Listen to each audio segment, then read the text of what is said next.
Dan ingatlah ketika Nabi Musa berkata kepada kaumnya, Allah memerintahkan kamu agar menyembelih seekor sapi. Kaum Nabi Musa bertanya, apakah engkau akan menjadikan kami sebagai ejekan? Nabi Musa menjawab, aku berlindung kepada Allah agar tidak termasuk orang-orang yang bodoh. Kaum Nabi Musa berkata, mohonkanlah kepada Tuhanmu untuk kami agar Dia menjelaskan kepada kami tentang sapi itu.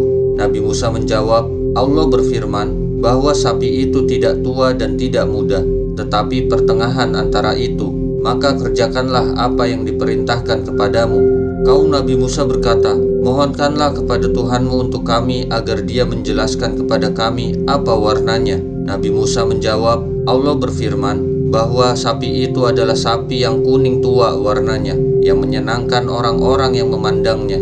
Kaum Nabi Musa berkata, mohonkanlah kepada Tuhanmu untuk kami agar Dia menjelaskan kepada kami tentang sapi itu, karena sesungguhnya sapi itu belum jelas bagi kami, dan jika Allah menghendaki, niscaya kami mendapat petunjuk. Nabi Musa menjawab, Allah berfirman, sapi itu adalah sapi yang belum pernah dipakai untuk membajak tanah, dan tidak pula untuk mengairi tanaman, sehat dan tanpa belang. Kaum Nabi Musa berkata, sekarang barulah engkau menerangkan hal yang sebenarnya. Lalu mereka menyembelihnya, dan nyaris mereka tidak melaksanakan perintah itu. Dan ingatlah ketika kaum Nabi Musa membunuh seseorang, lalu kaum Nabi Musa menuduh tentang itu, tetapi Allah menyingkapkan apa yang kaum Nabi Musa sembunyikan. Lalu Allah berfirman, pukullah mayat itu dengan bagian dari sapi itu. Demikianlah Allah menghidupkan orang yang telah mati, dan Allah memperlihatkan kepada kaum Nabi Musa tanda-tanda kekuasaannya, agar kaum Nabi Musa mengerti. Kemudian setelah itu, hati kaum Yahudi Madinah menjadi keras, sehingga hati kaum Yahudi Madinah seperti batu, bahkan lebih keras. Padahal dari batu-batu itu pasti ada sungai-sungai yang airnya memancar daripadanya.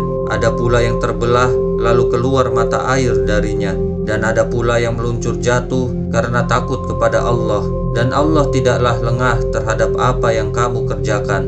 Maka apakah kamu, kaum muslimin, sangat mengharapkan mereka akan percaya kepadamu, sedangkan segolongan dari mereka mendengar firman Allah, lalu mereka mengubahnya setelah memahaminya, padahal mereka mengetahuinya.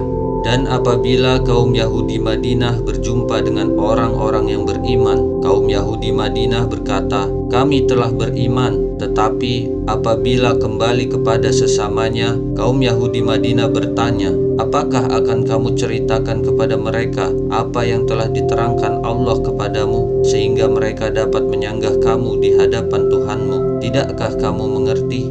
Dan tidakkah mereka tahu bahwa Allah mengetahui apa yang mereka sembunyikan dan apa yang mereka nyatakan?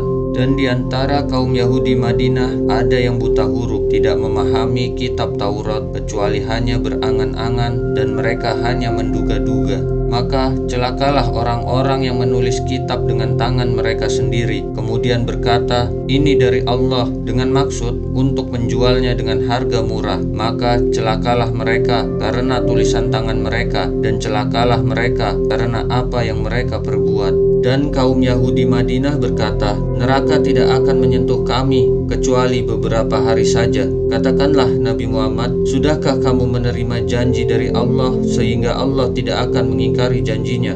Ataukah kamu mengatakan tentang Allah sesuatu yang tidak kamu ketahui? Bukan demikian.